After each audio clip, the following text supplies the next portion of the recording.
Hey y'all, Board Game Rancher, where you'll find everything solo, tabletop gaming, and more. And today I'm going to go over my obsession, the board game.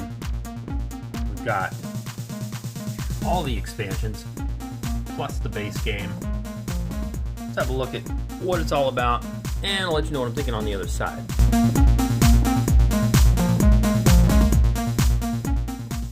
So very generally, the game is about, you'll be playing a family, in this case, the Ponsonbys, and your family is just struggling to develop wealth and reputation.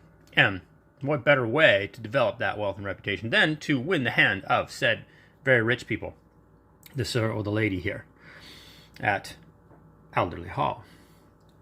You are going to be playing against, one of the ways you can play this solo is to play against an AI variant. That's the more involved way to play. There's a very much easier way to play that just involves like looking at a single card and rolling a die at the end of each round. Anyway, this is the more involved way, is against this AI opponent. I mean, it's not even, I wouldn't even say it's that involved. Once you know how to do it, it's very, very easy. But that is just one of the ways that you can play the base game. There's two main ways you can play the base game: solo, against an AI, or there's an AI, but it's even easier to run. You don't have to keep track of a board or tiles or anything like that. So, what are you doing in this game? Well, you're going to be playing a series of rounds, and once you move your little white pawn all the way around to there, you are done. You're going to be doing things during these purple rounds to build up your estate, build up your reputation, all in effort to court, during the courtship phase, the lady or the sir. And what you're going to be doing is having to develop your estate in a certain way to appeal to their taste.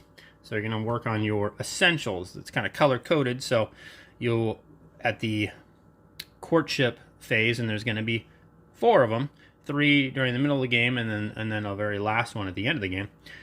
You're going to measure up. How do you stack up in your essentials category? How have you built your state up? And you look at your victory points, in this case 3, and the AI over here has 0.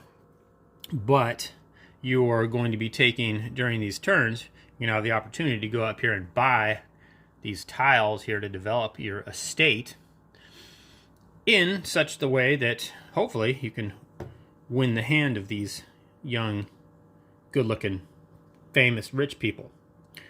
And at the end of the game, very generally, if you've managed to win these courtships more than your opponent, you're going to come out on top. But it's not guaranteed, because you're also going to be scored based on the hand of cards. These just represent people that you're going to invite to your activities as you play your rounds. You're also going to score points based on these objective cards, which come out randomly. There's a big old stack up there I just drew from randomly, and the AI, at least this one, does have some objective cards you don't get to look at. It's going to possibly score at the end as well.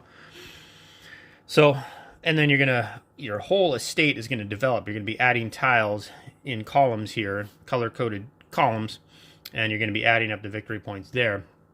So, but very generally, if you've built this up, then you are going to do well to win these courtships, which is going to give you extra goodies. And then these guys are worth 8 points if you can end up at the end of the game with them in your hand. And then also, too, if you develop your estate in certain ways, you're going to get extra victory points. So it's not all about the courtships, but it's mostly about those courtships. So you want powerful people to invite to your activities, which is what the game's about. Each round, order of play, you are going to rotate service. That just has to do, to activate certain buildings and certain cards.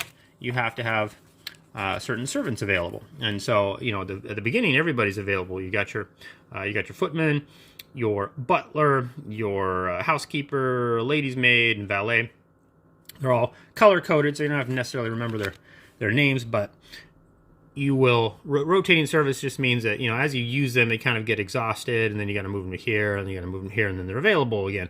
And then if you use them again, then you just kind of rotate. So that's what rotate service is, kind of getting your servants back to where you can use them again. And then you look at your round track. Sometimes there's little activities. You know, if this pawn was here, there would be a village fair, and you get some money and reputation possibly. So sometimes there's little activities. So you check the round track. Monuments, servants' hall. Those are two different ways in which you can build up your estate that might give you some extra abilities and some extra reputation. Then you're going to host an activity, invite guests, and provide service. And I kind of say all those at once because you're hosting an activity. So maybe you're going to host, you'll take one of your tiles, maybe you're going to host this sporting event at the bowling green. You're going to play some bowls. Well, what do you need to do that? 2 gentry, which basically means 2 cards, and a footman, and you're going to get $300. So you look over here, you got to make sure you've got the right people available. Got it. Now, 2 gentry. So I have to invite 2 people to go a bowling. So maybe I want to invite this fella and this lady right here. 2 gentry. Sometimes it's like, you know, 2 family. So family has this little symbol here, P, which represents Ponsonby. So there's some family members that could only do this event. Sometimes it calls out for just ladies. So I wouldn't be able to invite this guy to play a game of whist at the front parlor, for instance. So, but gentry, I can invite anybody. So I might invite these 2 charming individuals. Successful barrister, hailing from a common background, Mr. L is a fascinating raconteur. And Miss Arwood is a warm and generous, with little to offer, except a good cheer and a kind heart. So what happens is you have to host your activity, so that's putting this out. Then you have to invite your guest. I've invited my 2 guests. Then providing service means just having the right little meeples to, she needs a lady's maid to help her out. We need a footman to run the game. Then you enjoy favors. So then you look on the bottom right of these cards, and you get to activate this stuff. This means we attract the attention of a commoner. So we get to go over here, and we're going to add this person to our available cards to play. Oh, nice. So we need the valet to use, but he'll attract a commoner and get us $100 if we use him in an event. And well, first, there's kind of a little bit of an order in which you're supposed to do things. You're supposed to get your money, then any reputation, then any other gentry cards that maybe you get, and then yeah, this is if you hire more servants. You can get more servants up here. Servants for hire. There's a way to get that too. So I would have gotten $400. Now the Ponsonbys start off with some money. Each family has its own little power, family bonus. It's just pretty simple. You know, it gets $300. Now when I'm playing against this AI opponent, because it's so terrifically difficult, I get to double that. So that's why I already have $600. But anyway, plus another 400, and I have now hosted my activity successfully. It's time to go to buy from the market. So now I can use my money to go up here and buy from the market. How do I want to build my estate up? Well, we're looking at essentials here. So I'm very interested in purchasing this renovation, this breakfast room, so we can break fast. But now you've also got to look at these numbers. So these numbers on the bottom left, also these numbers on the top left of all your gentry cards. You're only allowed to activate as long as your reputation is at least as high. So right now my reputation is 1. So I was able to activate a level 1 activity and invite level 1 people to it. But I have to work this way around 1, 2, 3, 4, 5, and then whoop, once I get this little marker keeps track as my reputation grows.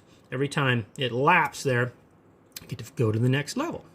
And then of course, if this laps, again, I go to the next level, level 3. So that's how you're going to unlock your ability to host certain events because they just become a little bit more prestigious. So so you're going to get all the way up into some big numbers, 5, 6s. So you have to be careful, when you renovate something, you might not be able to use it for a while until you build up your reputation.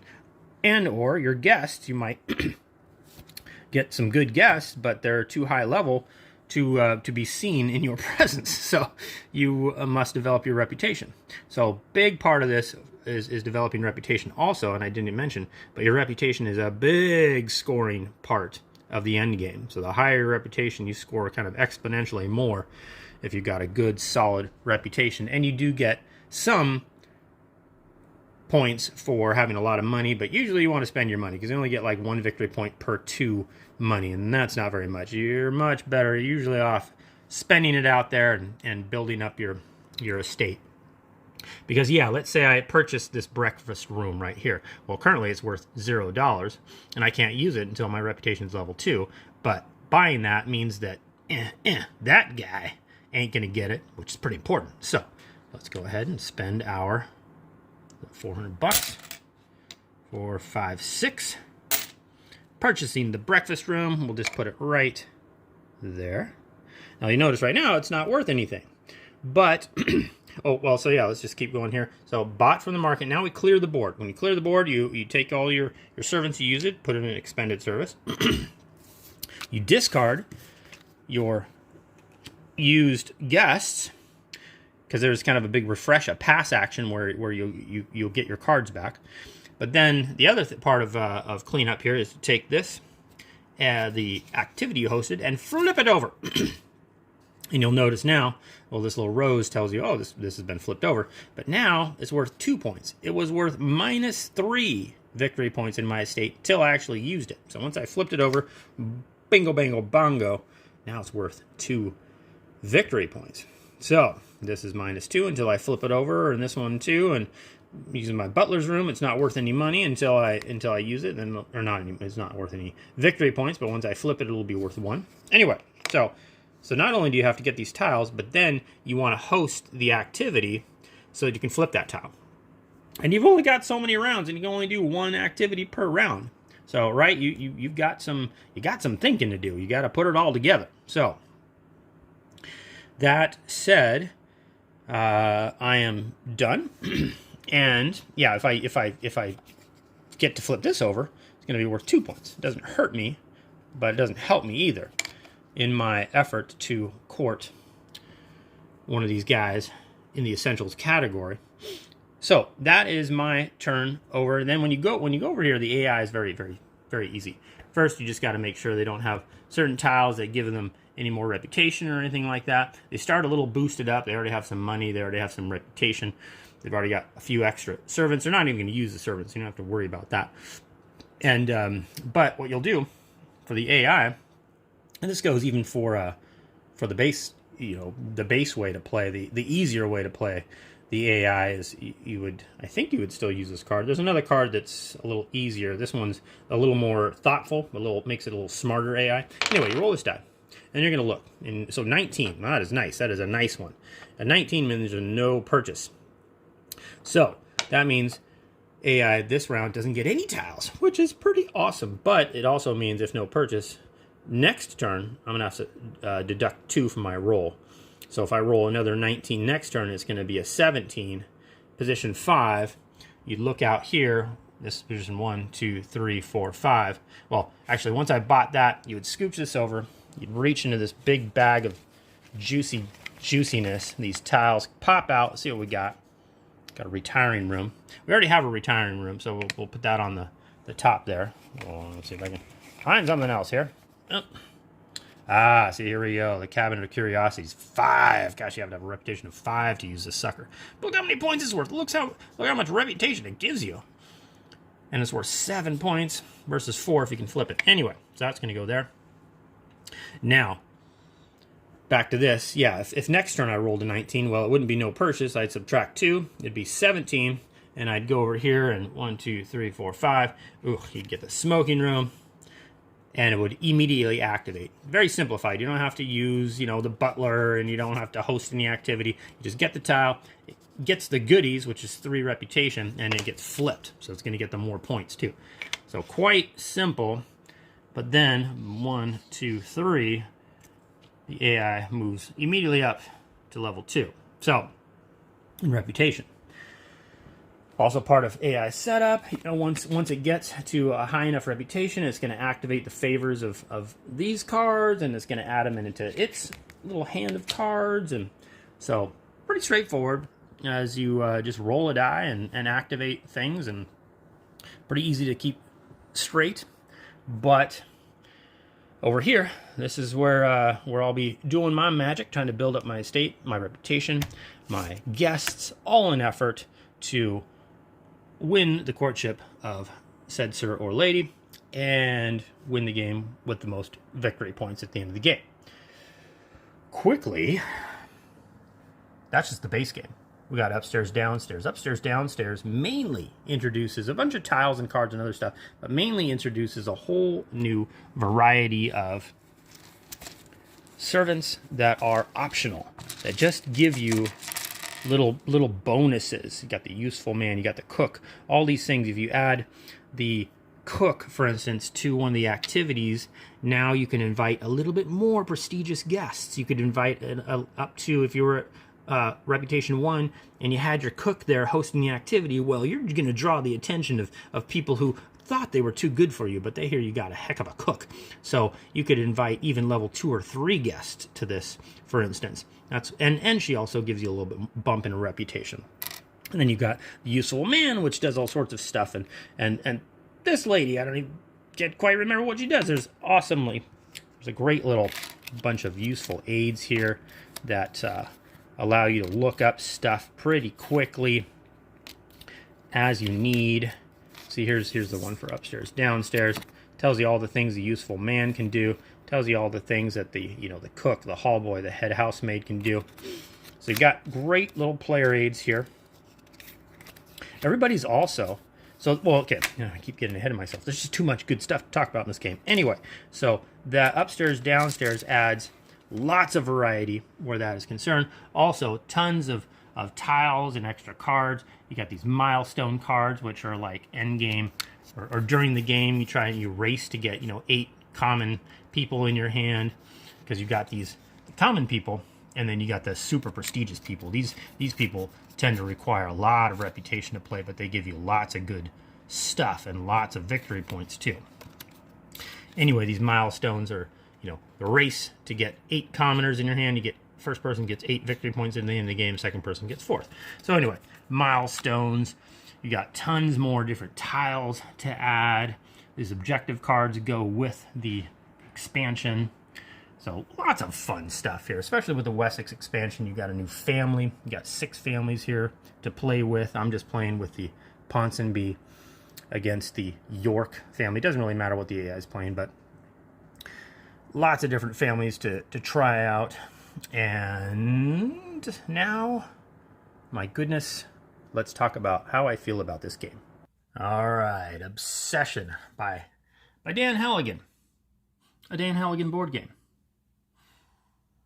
I don't know that my adoration for this game knows any boundaries quite yet. I'm at 15, 16 plays. I don't know. You can look at this here. Well, here's just a sheet here. And you can see me against the AI. Not so good. 133 to 177. Here I pulled off a victory. I managed to snatch some good tiles and kept the AI down. But then, I lost this game, 129, 146. That's not bad. Not too bad. Anyway, I lose more often than not. But full disclosure, I purchased the base game straight up. And then when I went to purchase, of course, after having loved the base game, I was like, okay, I got to have all the expansion material. Well, Dan was kind enough to ship this to me cost of shipping only. Didn't charge me at all for the expansions. Now, a little bit of a long story there, but I had ordered all of the expansion material full cost. He chose to refund everything except for shipping, even after I emailed him and let him know, look, I don't accept review copies. I don't want anything for free, because there's no guarantees I'm going to make the time to do a video on a game. If I don't like it, or whatever's going on in my life, I just don't have the time or whatever. I don't want anybody, feeling like, I'm obligated because they sent me something at a discount or for free or whatever, because I just don't operate that way. Even with that knowledge, he said, no problem. Well, okay, he didn't say much of anything. He still refunded everything except for shipping. So I got all the expansion material for the cost of shipping only, which kudos to Dan. It was almost like saying, sure, yeah, you know what? No, I don't care. I don't care. Go ahead. I dare you to not make a video on this awesome game of mine. Okay, he never said that, but that is a level of confidence that I admire. And depending on how many people perhaps watch this video and or like what I have to say and maybe go out and purchase it, hopefully his risk paid off. Because I love this game. I love this game. And where to start? Well, you know what? Let me just quickly start with the other quick ways you can play this. So that was playing against an AI opponent. The very base way that you'll first learn to play this game, basically with a card, and there's different levels. You can play beginner level. It just gives you a victory point they have to beat by the end of the full game. And then here it gives you season 1, 2, 3, 4. It gives you the lineup of how many victory points you have to have in each, it corresponds again with essentials, service, estate, prestige, sporting. You got the brown, blue, pink, purple, green. It just tells you, and you'll play a closed courtship, so you won't know what to build up for each courtship. You'll play and then you get there, and then it's gonna be, okay, where are we at? Bam. Okay, so in essentials, to win this courtship, I have to have more than 0 points, and in this case I do. I've got 3 points. So I would win that courtship. So and then the next, play to the next courtship, and you'd flip over to the next one, and now it's estate. So closed courtship means you don't really know what you're building up to. But in this case, I would have lost the courtship because I'm at -2. And the AI here at season 2 would be at 3. So anyway, and then you roll the die. Very easy. Just, just roll the die, and it's going to grab certain tiles off there. So that's the other way that you'll play. And you can play on all sorts of different difficulty levels. You can play, there's once you get the expansions upstairs and downstairs, look at that. Look at that. Look at these massive levels that you'd have to achieve. There's also an extended play. So instead of 15 rounds, if I flip this over, there's, I don't remember, 20 rounds? I'm not sure. There's more rounds. So then you're going to have a higher level and just bigger numbers in general. So these cards adapt to whether you're playing standard length, extended length, whether you're playing with the upstairs, downstairs expansions or not. All of it. So that's the other way you can play this. You can also, and I haven't played this yet, you can also play Mutual Obsession. You can play this as a cooperative game. Here is the solo variant. This is what I'm playing here. This is what I kind of showed during the review, the overview there. So, but and this is, I mean, it's a little daunting, but it's really easy. I mean, and once you've played the base way of solo, this is easy to transition into. And then lastly, the other way you can play is through the upstairs downstairs. There's a variant here where you are not really solo estate challenge, so you're not even going after courtships anymore. It's just this board. I got it right here.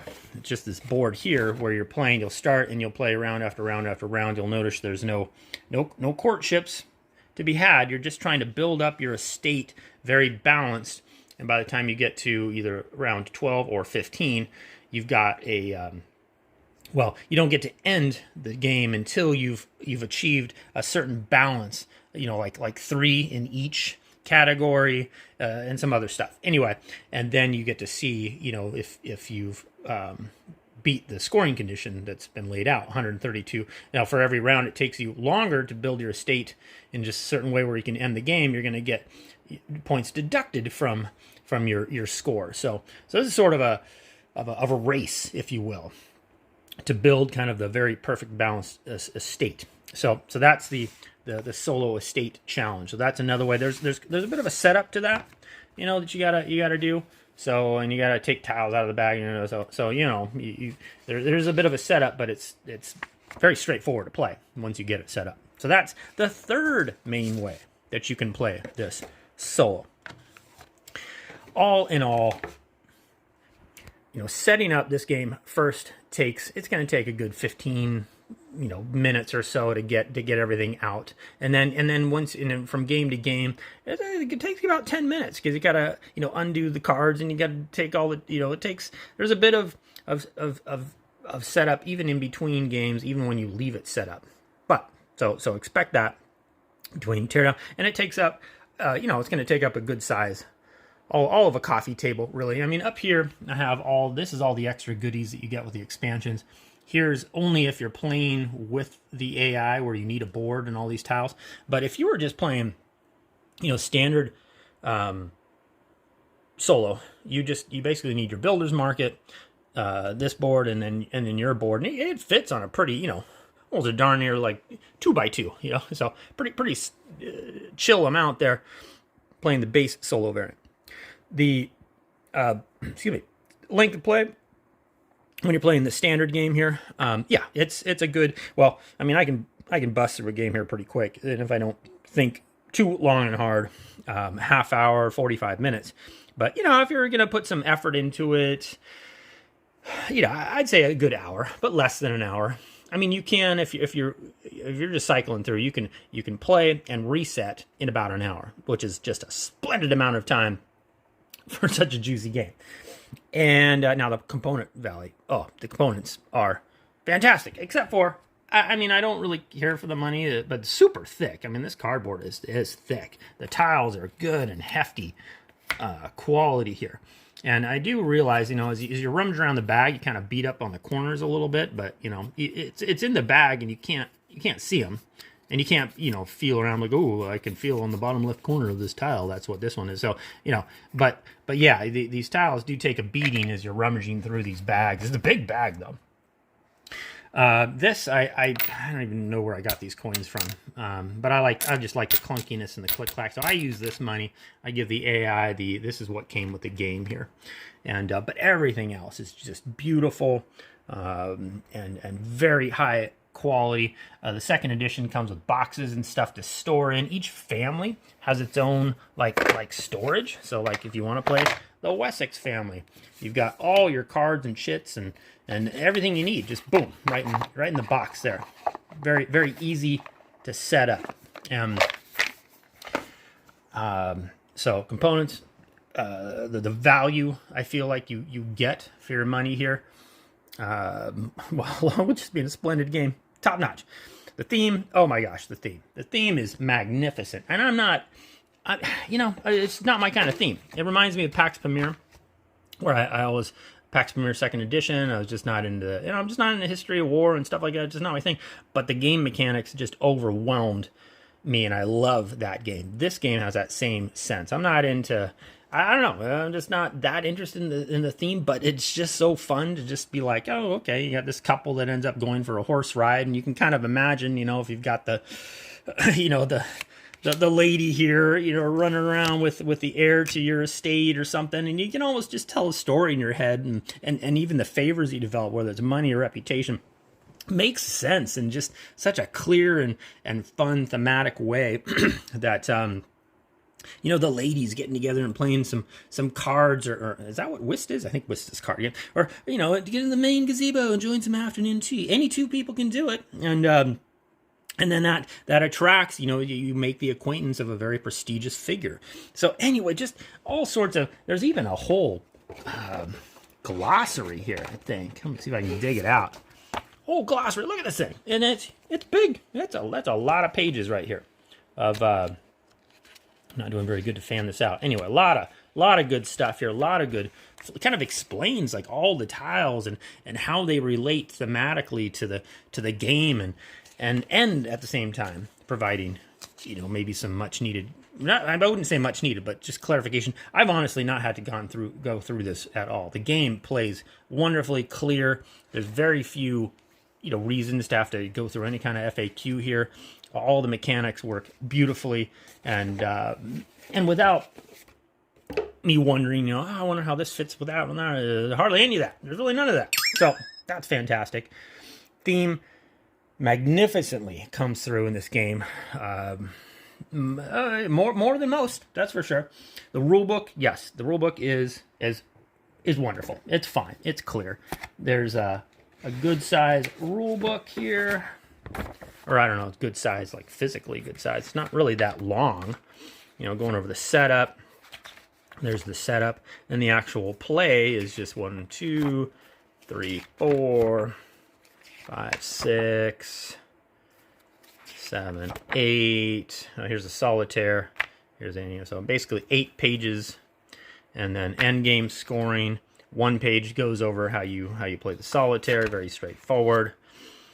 Some thematic background favorites. Anyway, the rules are very clear. It's very easy to get into this game because, again, then you've got this order of play that just really lines out everything real quick so you don't forget any steps, but they're all very snappy. So yeah, and that really is the thing too for me. When you get a game that just has all of I mean, I don't know that this is a familiar way in which these mechanics all combine, but I feel like I've played all these things. But the greatest games take the greatest mechanics and combine them in such a way that there's just this flawlessness to the flow of the gameplay, and that's what this game does. Strategy. Well, you know, I would say, I mean, there's definitely a strategy here. There's definitely stuff like, oh man, should I go for that tile? If I don't get that tile, AI is going to get that tile, or might not, or, you know, all these things. So there's definitely strategy to this game, and good plays and bad plays. There's things I've gone back after a game and thought, you know, I wish I should have hosted that activity, because if I'd done that, then I wouldn't have used my footman, and then I could have used blah, blah, blah, you know, and so I've gone back and done some puzzling before and thought, oh, you know, I there was a misstep there. But, you know, there's also a good amount of luck, especially if you're like me and you want to throw everything in. I liked to just throw everything. Look at all these tiles. Look at this huge stack of tiles here that add, you know, the maps room. You got the most surprising ramble here in the East End, haha, and that generates, what does that? Oh, that allows you to throw out. There's some people in here that are bad juju that are worth negative victory points. Sure there are. I tell you, there are. Oh my gosh, this never happens. Okay, there we go. -2 victory points. And so this this allows you to kick those people out of your acquaintance so they don't score against you at the end of the round. Anyway, there's just tons. Look at all these tiles that come with expansions you can throw in that bag and mix things up. Different objectives. Look at all these cards. Look at all these gentry cards. Massive amounts of stuff to add to your base game if you want. And it really just endless variety in that sense. And you've got even more tiles here. Anyway, I like to just hodgepodge it all together. Oh yeah, what's the other way I like to do it is these, yeah, I love these milestones. Throw those in, give yourself a little different thing to go after in a game. Once you start throwing all that stuff in, it gets a little crazy, but I love the crazy. So I'm all for it. And my favorite way to play this game is with just everything. Everything. Throw it all in. It's not even recommended. It's like, this could really throw off the balance of the game. I don't care. I want it all. Every game, I just want to possibly see all sorts of weird, crazy stuff and ways that I don't know that anything really breaks the game, but it's just, you lose mostly too. I do anyway, especially when you play against this opponent this way, you mostly lose. But it doesn't matter to me. I love it all. I like to see it all. And there's plenty of strategy to be had, but there's also a good element of luck in the game, so you want to keep that in mind. Solo design is awesome. The fact that there's 3 main ways of playing, and then there's, even in those, there's a standard length of play and an extended length of play if you really want to bust out a huge estate and really develop your gentry cards and whatnot. So many different ways that you can play. Different levels, you know, there's all sorts of this is automatically like on hard. This is super hard. But there's different ways you can play this, you know, expert, beginner, there's intermediate, all sorts of different difficulty levels to experience. The game is replayable. I mean, I'm like I said, 15, 16 plays in, I just can't get myself to take this game down. I'm like, yeah, you know, I want to try it this way. Oh, you know, after I'm done with the game and I've gotten, you know, blown out, I'm like, no, I can't let it go at that. Let's do it again. Too much good playing to be had here with a game of Obsession. Top 10 for this year for me, for sure. I'm not sure where it's going to land at, but I would say it's probably going to be on the higher end of that. That is Obsession, the base game, with all of its goodies. By itself, is this game awesome? Yes, I would still say it'd be top 10 material. But with all the goodies, I mean, if you like the base game, don't pass up on all this good stuff here. Until next time, thank you so much for watching. I'm Board Game Rants, and I'm out.